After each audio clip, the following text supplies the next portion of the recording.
Well, good evening to you. In 1997, I was in the former Eastern Bloc country of Romania, and I got a chance to speak one Thursday evening at a church. Not on a political trip, but I was there on a missions trip, speaking there, and stood outside the church there in Romania. And people came and exited and shook my hand, and one lady in her 80s or 90s, you could tell that she had lived through decades of communism, came over to me, took my hand, looked me in the eye with a tear in her eye, and said, "I love America." Here was a lady that had never been in America who understood freedom and opportunity and liberty and what it meant to transform her nation. And here we are 234 years later celebrating that birth of freedom. And I will say to you, though we've had threats external, though we've had wars abroad, the threats that we face as a country today are far more severe, far more significant than we've ever faced in our entire history since the beginning.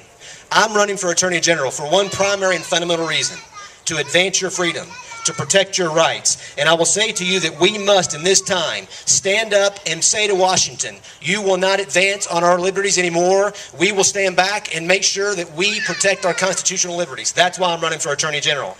And as indicated earlier on the health care package, we need to challenge that health care legislation. I will, day one, challenge that health care legislation. The EPA has already said they're going to regulate carbon emissions under the Clean Air Act without cap and trade being passed in Washington, D.C. That's wrong. I will challenge that. On immigration, it's been talked a lot about in this campaign.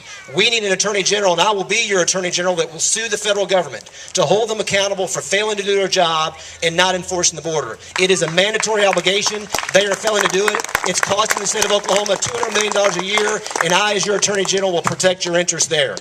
But I want to say to you that this is more than just about federalism and the U.S. government. This is about issues at the state level.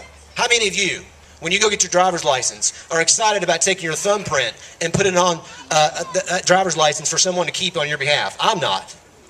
I was one of the few votes in the Senate that voted against that. I think that that violates our privacy. We should stand against that. We should make sure that we protect our liberties and freedoms from laws in the state of Oklahoma. But let me close with this. Governor Huckabee's endorsed me in this campaign. He was in Israel many, many years ago when he was governor of Arkansas, and he and his daughter Sarah went to the Holocaust Museum. And Sarah came out of that museum and said to her daddy, "Daddy, why didn't somebody do something in response to what happened?" I will say to you tonight that we have to do something for freedom in our time. We have to stand for liberty. As your Attorney General, I will. I look forward to representing you in that office and ask you for your vote. Scott Pruitt for Attorney General. Thank you.